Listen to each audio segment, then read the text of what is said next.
teman-teman, bahagia saya Mas Jurumana SPD ya, calon guru penggerak angkatan 11 dari SMA Negeri 1 Bakul, Kabupaten Sumba Tengah.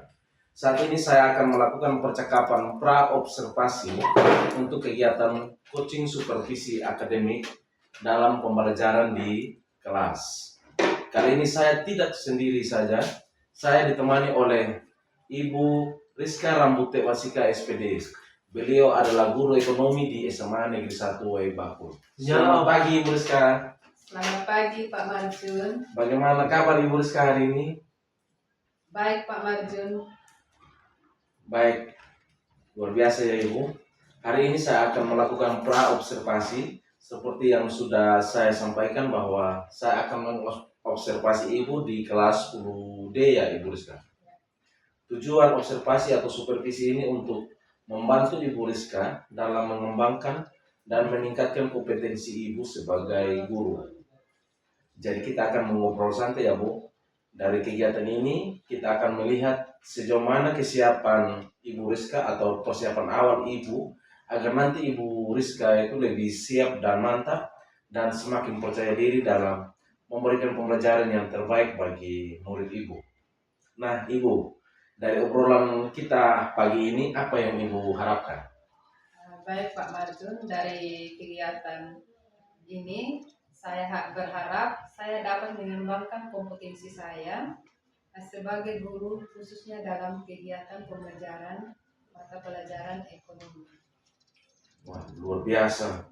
Baik Ibu, kira-kira Ibu Rizka kelas mana yang akan saya observasi? Kelas 10D Pak Marjun. Kira-kira kapan ya Bu? Hari Rabu jam 11. Wah, mantap sekali. Baik Ibu Rizka, untuk pembelajaran di hari Rabu nanti, tujuan pembelajaran apa yang ingin Ibu capai? Baik, berdasarkan RPP yang saya buat atau tulis, tujuan pembelajaran adalah siswa dapat menganalisis kebutuhan manusia. Wah, luar biasa ya Ibu. Tujuan pembelajaran ini adalah menganalisis kebutuhan dasar manusia yang tidak terbatas ya Bu. Kemudian untuk area pengembangan apa yang ingin saya amati ketika observasi nanti Ibu? Area keaktifan murid Pak Marjun, karena pada saat kegiatan pembelajaran ekonomi itu cenderung hanya murid tertentu saja yang aktif, sedangkan yang lain hanya mengandalkan teman yang mereka anggap pintar di kelas. Wah, terima kasih, baik sekali Ibu. Untuk strategi pembelajarannya nanti seperti apa ya Ibu? Saya menggunakan model pembelajaran problem based learning (PBL) dengan metode tutor sebaya melalui kegiatan diskusi. Jadi nanti anak akan membentuk kelompok kecil dengan anak dengan kemampuan yang berbeda, sehingga nanti anak yang bisa nanti diajari teman dalam kelompoknya yang kurang bisa memahami materi. Untuk media pembelajarannya Ibu Rizka, nanti akan menggunakan apa ya Bu?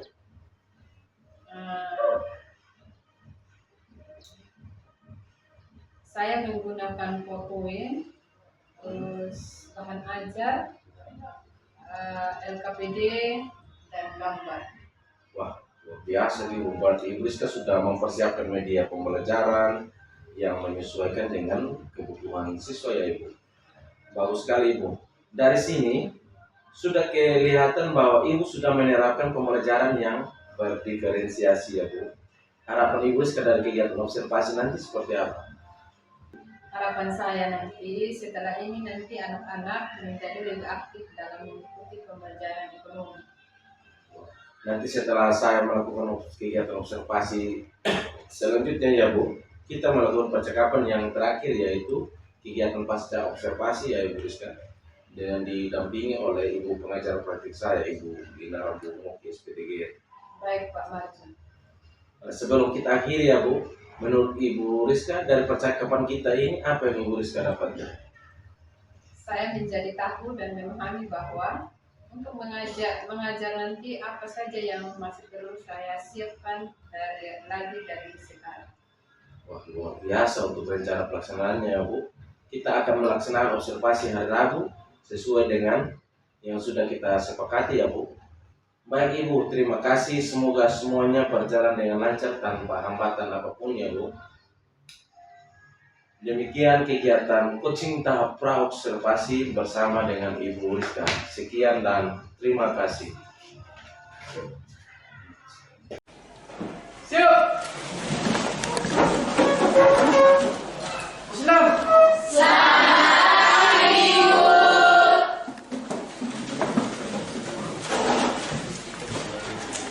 Anak-anak, apa kabarnya hari ini? Semuanya sehat? Luar biasa. Sebelum kita memulai pembelajaran hari ini, alangkah baiknya kita berdoa. Doa dulu ya. Ibu minta salah satu untuk pimpin kita dalam doa.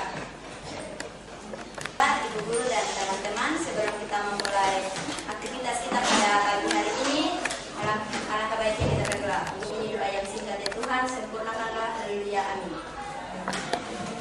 Terima kasih Putri sudah pimpin kita dalam doa. Aku mau ingatkan lagi keyakinan kelas kita itu tentang apa? Disiplin waktu, Kesopanan, saling menghargai, pengabdian, hargai dan pengabdian. Dari minggu lalu masih ingat tidak? masih, Materi tentang apa? pengertian ekonomi. Pengertian ilmu ekonomi. Jadi materi hari ini berkaitan dengan materi sebelumnya, yaitu tentang pengertian ilmu ekonomi. Jadi materi hari ini berkaitan dengan materi sebelumnya, yaitu tentang kebutuhan manusia. Kalian sebagai seorang pelajar, Sebagai seorang pelajar kita membutuhkan alat tulis, buku, pakaian, dan atribut lain. oke, terima kasih untuk Ayu. Kita tepuk tangan untuk Ayu. Jadi masuk tujuan pembelajaran. Coba salah satu kelompok membaca tujuan pembelajaran. Saya Ibu, Ya, peserta didik dapat menjelaskan kebutuhan manusia. silakan. Peserta didik dapat menganalisis jenis-jenis kebutuhan manusia. Ya, silakan. Peserta didik dapat mempresentasikan kebutuhan manusia dan jenis-jenis kebutuhan manusia. Jadi itu tujuan pembelajaran hari Ini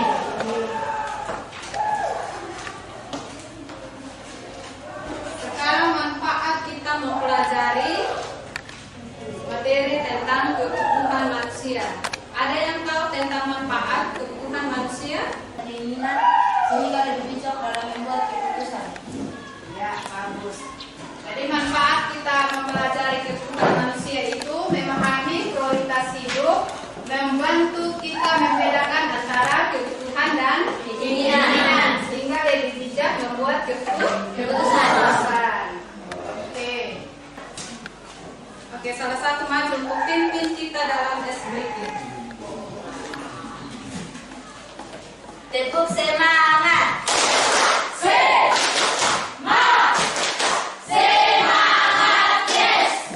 Oke, terima kasih Putri sudah pimpin kita dalam speaking. Tampilkan video. Silakan kalian menonton video ini.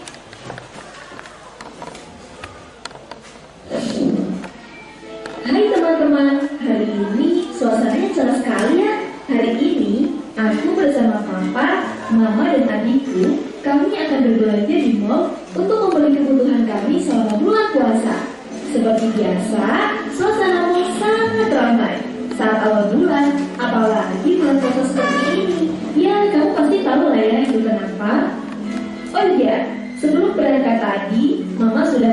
apa saja kebutuhan keluarga kami.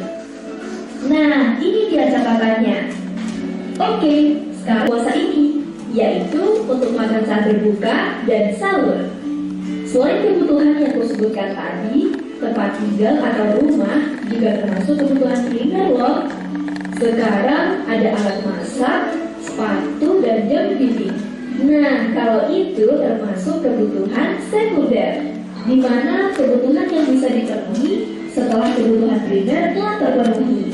Eits, sebentar deh, Mama akan menghitung dulu untuk kebutuhan yang tadi. Kira-kira habis berapa ya kalau barang tersebut kami beli? Wah, syukurlah masih cukup uang Papa untuk membeli barang selanjutnya.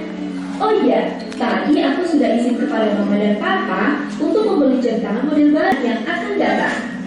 Kebutuhan sekarang dan kebutuhan masa depan itu tadi termasuk jenis kebutuhan menurut waktunya ya. Akhirnya kami sudah sampai di akhir kali dengan selamat. Oke, sampai sini dulu ya. Sekarang kamu sudah bisa membedakan jenis-jenis kebutuhan kan? Semoga bermanfaat. Sampai jumpa di Yang kalian simpulkan video di atas ketika menonton. Saya dapat mengetahui dari jenis kebutuhan berdasarkan jenisnya.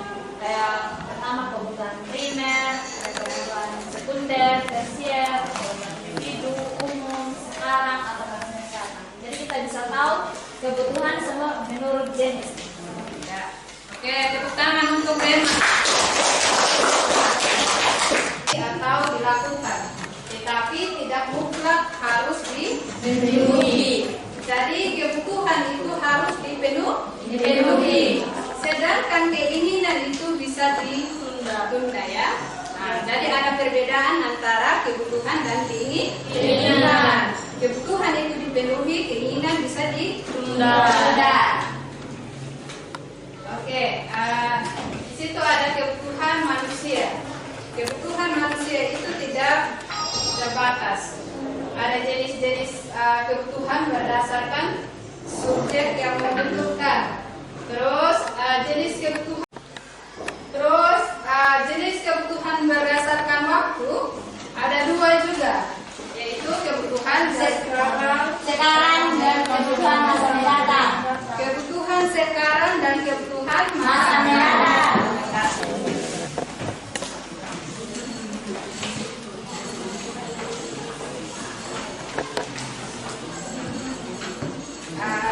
Jadi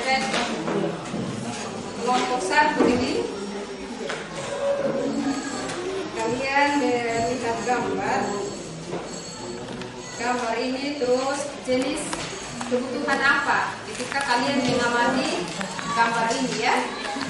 Jenis kebutuhan apa, terus alasannya apa. Seperti itu yang kalian kerjakan di tempat ini. Paham? Oke, silakan. Kalian mengerjakan faktor-faktor yang mempengaruhi kebutuhan manusia. Jadi ada berapa faktor yang mempengaruhi kebutuhan manusia, nanti dijelaskan ya. Dan tentukan dia jenis kebutuhan apa. Jadi kalian gambar yang kalian amati tentukan punya jenis ya. Jelaskan. Silakan dikerjakan. Yang mempengaruhi kebutuhan manusia. Ada berapa faktornya, nanti dijelaskan di dalam. Ini kebutuhan. Silakan dikerjakan.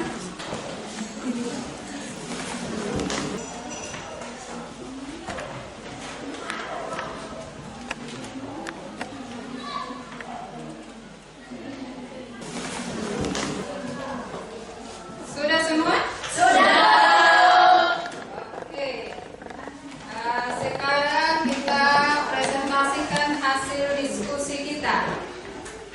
Siapa yang mau maju duluan? Kelompok berapa? Oke, kelompok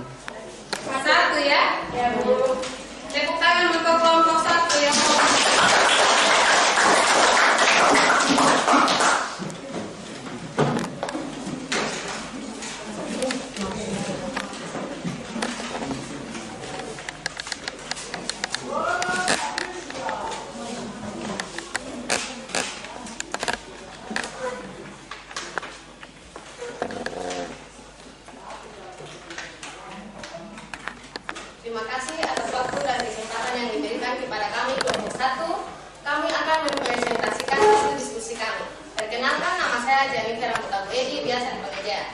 Nama saya Dia Mameda Putri Mawali, biasa dipanggil Dani. Nama saya Aurora Putri, biasa dipanggil Aurora. Nama saya Rinda Rambutan biasa dipanggil Deni. Nama saya Rinda Rambutan Jati, biasa dipanggil Yuri. Di sini kita akan menjelaskan tentang jenis-jenis macam kebutuhan. Jadi mari kita amati gambar pertama. Gambar pertama ini ada dua orang anak remaja yang sedang makan.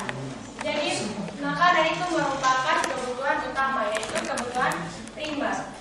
Karena kita sebagai manusia, kita sebagai makhluk hidup membutuhkan makanan untuk bertahan hidup. Dan tanpa makanan kita tidak akan bisa berbuat apa-apa. Yang kedua itu ada gambar dua gadis yang sedang berbelanja. Dari percakapan dua gadis ini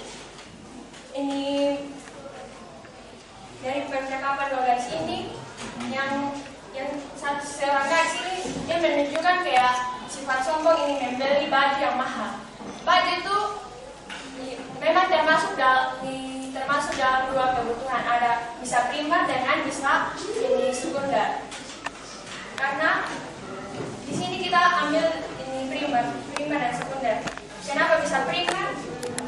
Kenapa bisa primer dan tersier? Kenapa bisa primer tersier? Karena ini menaikkan status sosial. Jadi dia itu kayak menunjukkan sifat sombongnya dia. Dan yang kedua dan yang ketiga ada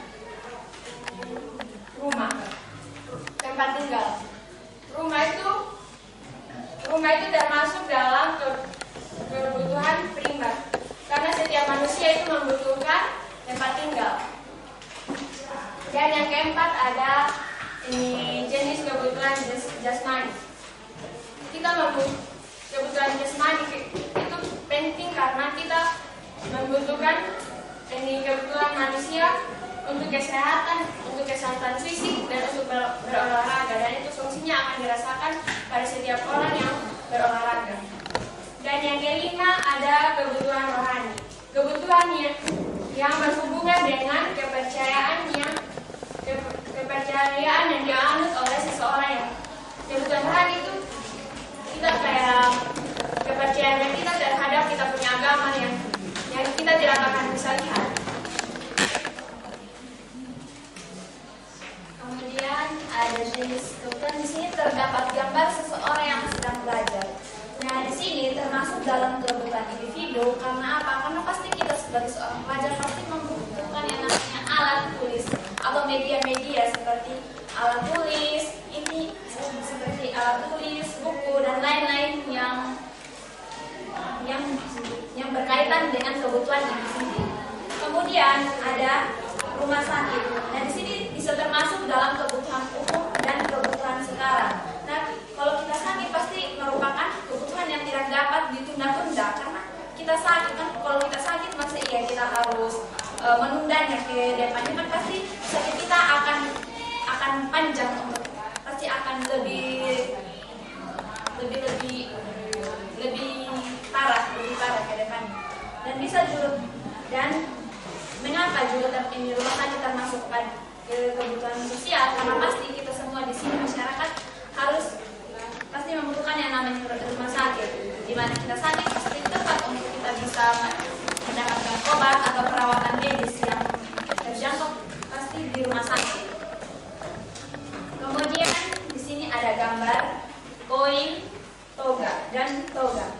Nah, di sini termasuk pada kebutuhannya di masa yang akan datang, karena pasti untuk melanjutkan kita punya pendidikan pasti harus membutuhkan biaya.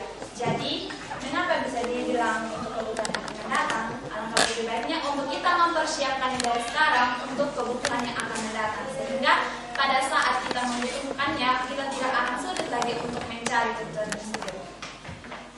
Kemudian ada gambar HP. Nah, di sini termasuk menurut pendapat kelompok kami, di sini termasuk pada kebutuhan primer. Nah, seperti yang kita tahu, memang HP adalah memang kebutuhan yang termasuk dalam kebutuhan tersier, kebutuhan yang mahal yang pasti sulit untuk kita dapatkan.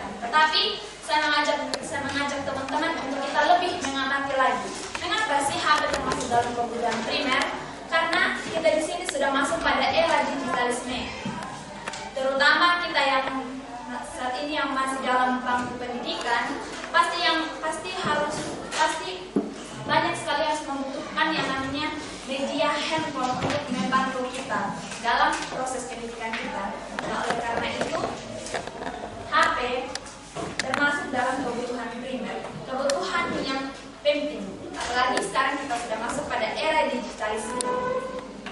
Kemudian yang terakhir ada gambar tempat ibadah. Ini termasuk ini merupakan gambar dari tempat ibadah. Gambar ini termasuk pada kebutuhan rohani. Kenapa? Karena pada saat kita ibadah pasti membutuhkan tempat untuk kita bisa beribadah dengan baik. Sekian presentasi dari kami. Mungkin dari teman kelompok lain ada pertanyaan? Apa yang dimaksud dengan kebutuhan sekunder? Kebutuhan sekunder itu kebutuhan yang membantu kita. Setelah kebutuhan primer pasti ada kebutuhan sekunder. Kebutuhan primer itu kebutuhan yang utama dan yang terutama, sedangkan kebutuhan sekunder itu kebutuhan yang membantu kita, yang membantu. Mungkin masih ada dari teman.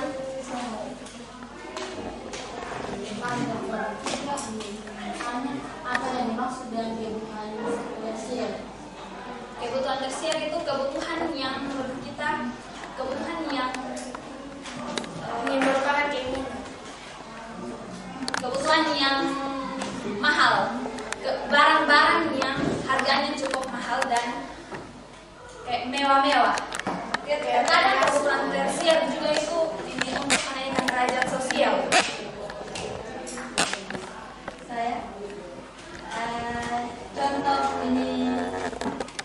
Contoh kebutuhan individu itu seperti apa? Kebutuhan individu tadi itu seperti kita yang pada saat kita sebagai pendidik, kita sebagai pelajar pasti membutuhkan alat-alat. Contohnya kayak buku, pena untuk menunjang kita punya belajar, sehingga kita punya belajar itu bisa berjalan dengan baik dengan adanya itu. Alat tulis. Mungkin masih ada pertanyaan? Ada lagi? Sekian presentasi dari kami. Terima kasih atas waktu dan kesempatan yang diberikan.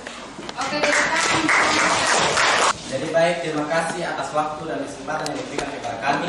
Kami dari kelompok 2 akan mempresentasikan hasil diskusikan. Saya mempersilakan rekan untuk menjelaskan hasil diskusikan. Di sini kami akan menjelaskan faktor-faktor yang mempengaruhi kebutuhan manusia. Jelaskan faktor-faktor yang mempengaruhi kebutuhan manusia. Faktor-faktor yang mempengaruhi kebutuhan terdapat perbedaan kebutuhan individu dan kelompok. Contohnya kebutuhan seorang pelukis dan arsitek tentu berbeda. Terdapat beberapa penyebab perbedaan kebutuhan tersebut. Perbedaan ini dipengaruhi oleh kondisi lingkungan, agama, adat istiadat, peradaban. Karena semua gambar di sini jawabannya sama dengan gambar di atas. Jadi yang pertama ada gambar orang yang terkena bencana. Mungkin bencana di sini mereka terkena banjir. Jadi menurut kami ini adalah kebutuhan mendesak. Karena kita tidak tahu tiba-tiba itu banjir melanda di kita punya desa begitu. Jadi mungkin ada perahu begitu untuk menolong ini korban yang terkena bencana banjir. Jadi perahu ini sudah hanya satu. Jadi menurut kami itu ini adalah kebutuhan yang Kira-kira kesimpulan yang dapat kalian ambil. Kesimpulan yang dapat kami ambil dari materi yang Lagi dari faktor-faktor kita bisa belajar kalau lingkungan, ternyata kita di semua daerah pasti memiliki lingkungan yang berbeda-beda. Setiap negara pasti memiliki kondisi lingkungan yang berbeda-beda. Begitu juga di agama, tata ibadah yang berbeda. Kemudian adat istiadat tentang budaya-budaya, tentang dia punya tata ramanya, bagaimana dia punya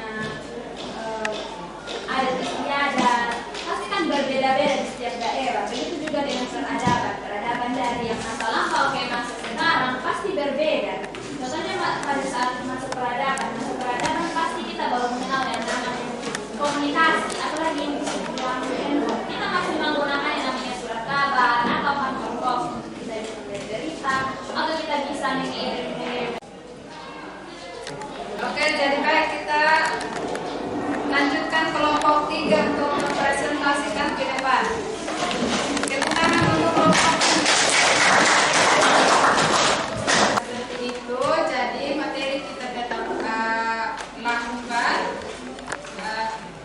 sangat luar biasa hari ini. Jadi kita tepuk tangan untuk semua. Ibu simpulkan ya untuk materi hari ini. Tadi kita sudah membahas tentang kelompok 1 jenis-jenis kebutuhan manusia. Jadi ada beberapa jenis kebutuhan manusia. Ada kebutuhan menurut intensitas. Itu yang pertama adalah kebutuhan primer, sekunder, dan tersier. Sedangkan kelompok 2 tadi membahas tentang faktor-faktor yang mempengaruhi kebutuhan manusia. Jadi ada beberapa dan faktor yang mempengaruhi itu ada yang pertama adalah faktor lingkungan, Faktor alam, adat istiadat, dan peradaban. Oke. Jadi kesimpulan materi kita hari ini adalah bahwa kebutuhan manusia mencakup fisik seperti makanan, tempat tinggal, serta kebutuhan psikologi sosial seperti rasa aman dan penghargaan memenuhi kebutuhan. Jadi penting untuk kesejahteraan dan kualitas setiap manusia.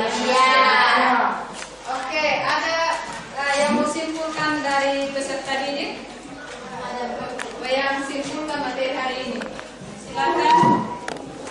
Mungkin kesimpulan dari kami, kebutuhan manusia adalah keinginan terhadap barang dan jasa yang harus dipenuhi agar manusia dapat bertahan hidup dan mencapai kesejahteraan. Ada beberapa jenis seperti kebutuhan dasar, kebutuhan sekarang, dan kebutuhan bertahan hidup. Oke, terima kasih untuk Ayu buat kesimpulan materi hari ini. Kita tepuk tangan untuk Ayu. Tanya, bagaimana perasaan kalian setelah mempelajari materi hari ini? Rasanya senang.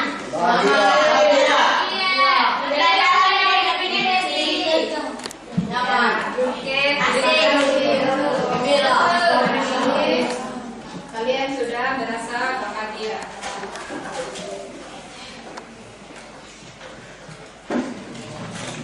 Dari materi kita hari ini, Ibu minta untuk doa dan salah satu peserta didik untuk doa.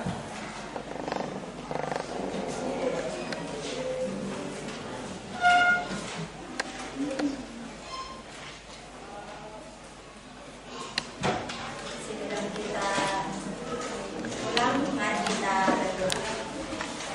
Terima kasih ya Tuhan, karena Tuhan sudah menjaga kami dari awal aktivitas kami kepada akhirnya. Ya Tuhan, pada akhir aktivitas kami hari ini, kami anak-anak menghadapkan pulang. Mohon Tuhan jaga dan lindungi kami sepanjang perjalanan hingga kami boleh tiba di rumah kami masing-masing dengan segala keadaan selamat. Hanya ini doa yang singkat ya Tuhan, sempurnakanlah, haleluya, amin. Oke, terima kasih untuk doanya.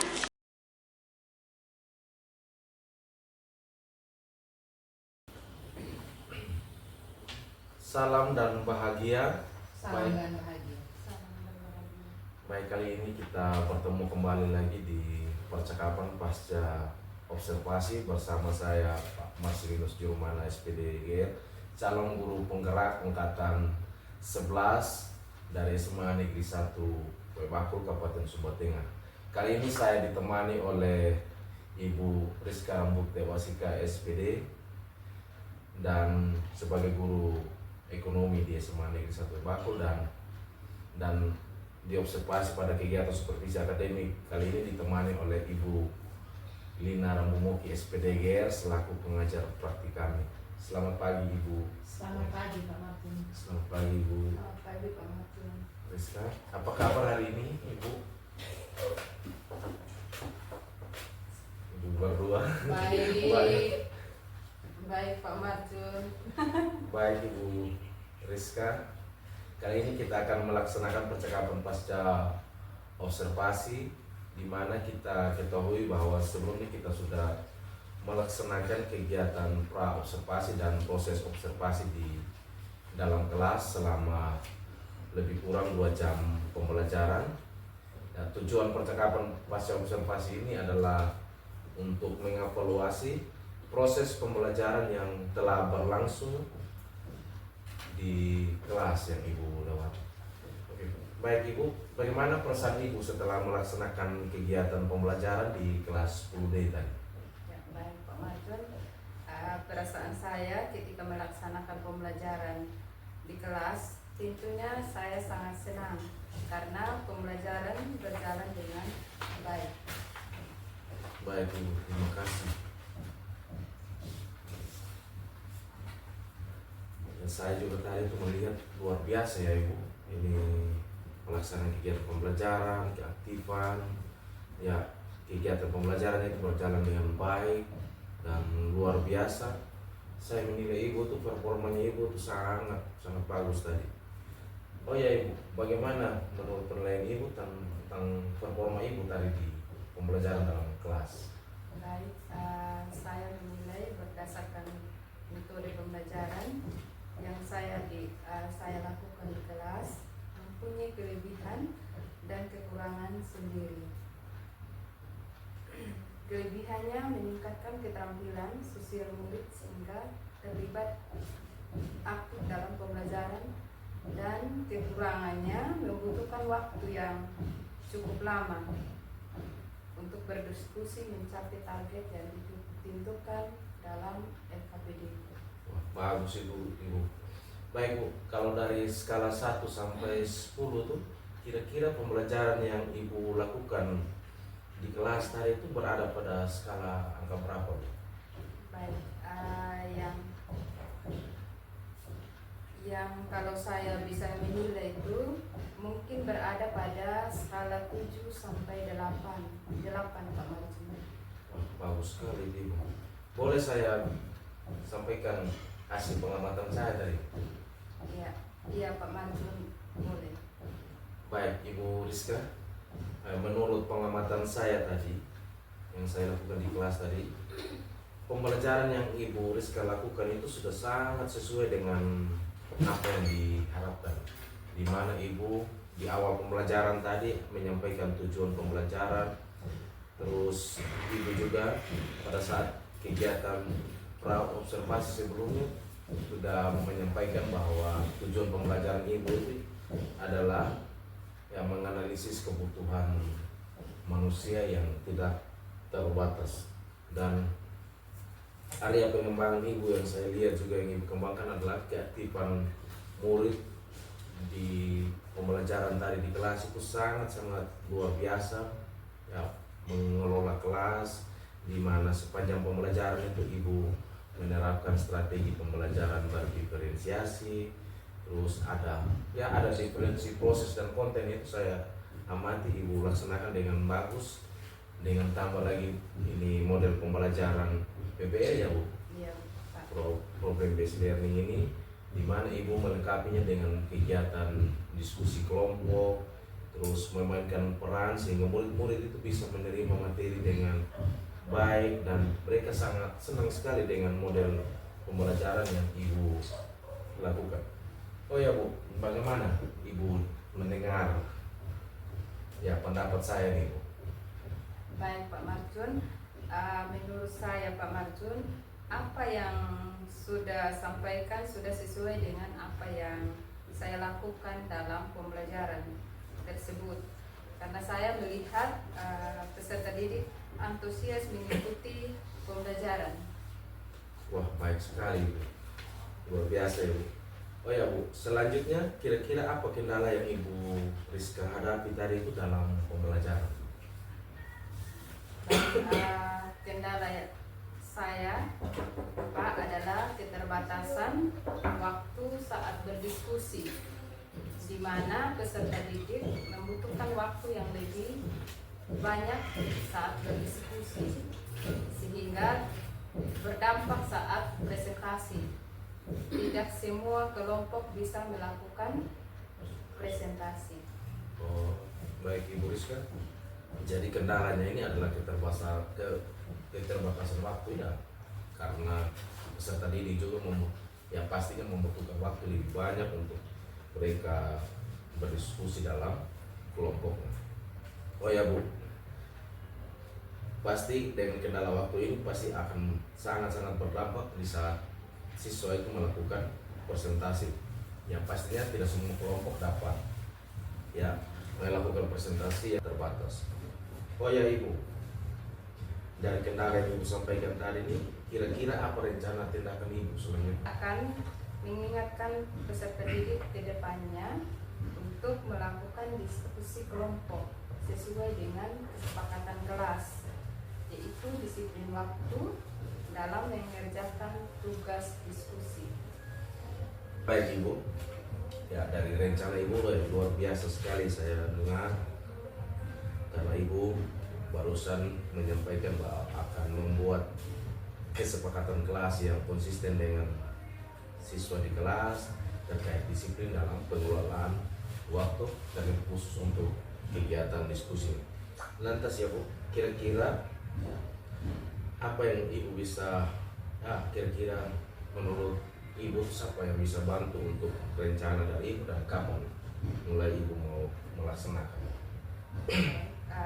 Mungkin saya akan meminta bantuan salah satu murid dengan setiap kelompok untuk menjadi timekeeper atau penjaga waktu sehingga terkontrol.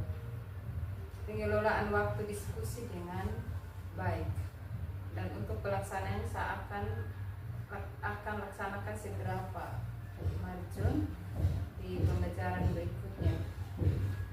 Apalagi ini mau proyek sumatif akhir semester, jadi ketepatan waktu saya bisa masuk saat proses murid mengerjakan tugas proyek dan masuk dalam kriteria penilaian proyek sumatif akhir semester. Wah, luar biasa sekali ya Ibu Rizka, rencananya semoga bisa terlaksana dan segera bisa dilaksanakan, dan ya saya doakan semoga dia berjalan dengan baik ya Ibu. Saya juga nanti tidak sabar tunggu kabar Ibu sudah mau melanjutkan rencana ini, dan pastinya hasil observasi kita ini akan saya catat dalam form supervisi akademik ya Ibu. Mohon ya saya minta Ibu untuk tanda tangan ya hasil percakapan kita pada pasca observasi kali ini. Pak.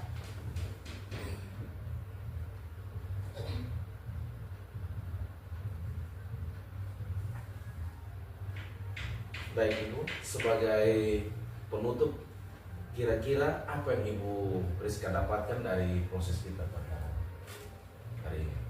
Baik Pak Martin, saya bisa belajar bahwa dalam melaksanakan pembelajaran tentu ada kelebihan dan kekurangan.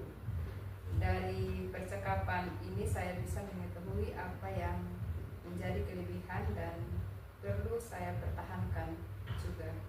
Yang menjadi kekurangan perlu saya menemukan solusi lalu segera melakukan tindakan lanjutnya. Pak Marjun. Baik, terima kasih sekali. Wah, luar biasa ya Ibu. Baik, demikian ya untuk kita percakapan pasca observasi ini. Saya mohon kesediaan dari Ibu Dina Rambo Moki SPDGR selaku pengajar praktik kami CGP Angkatan 11 untuk menyampaikan pembalik atau tanggapan Ibu dari jalannya proses kegiatan pasca observasi saya pada Ibu. Ya, baik Pak Marjun, terima kasih banyak juga untuk Ibu Rizka, terima kasih banyak sudah bisa berkolaborasi dengan baik dengan Pak Marjun, dan saya selaku pengajar praktek sangat mengapresiasi setinggi-tingginya buat Ibu Rizka dan Pak Marjun sudah boleh berkolaborasi mulai dari observasi dan sampai hari ini di tahap pasca observasi. Harapannya saya sebagai pengajar praktek semoga dilakukan untuk demi bagaimana sesuai dengan tema pendampingan Ibu 5 kami tentang rancangan program berpihak pada murid, dan apa yang dilakukan oleh Ibu Rizka bersama Pak Marjun mulai dari pra sampai dengan pasca observasi terus dilakukan itu demi terciptanya suatu perubahan yang lebih baik lagi untuk ke depan, dan juga untuk Pak Marjun tetap dilakukan kegiatan ini teruslah berdampak untuk sesama rekan sejawat yang lainnya, tidak hanya di Ibu Rizka tetapi kepada teman-teman yang lain, untuk banyak hal baik yang dibagikan untuk semua teman-teman di SMA Negeri 1 Bepakul, dan melihat peran dan hal baik yang dilakukan oleh CGP itu boleh bermanfaat, berdampak untuk lembaga di tempat ini. Jadi terakhir saya katakan terima kasih lagi untuk Pak Maju dan Ibu Rizka, boleh berjalan, proses coach ini berjalan dengan baik tanpa ada halangan dan sesuai dengan alur-alur yang ada. Saya sangat apresiasinya, dan tetap semangat, tetap lakukan apapun yang dilakukan dengan hal baik. Itu saja saya, salam dan bahagia. Terima kasih banyak Ibu. Demikian hasil diskusi kami pada pasca observasi ini. Terima kasih, salam dan Salam dan bahagia.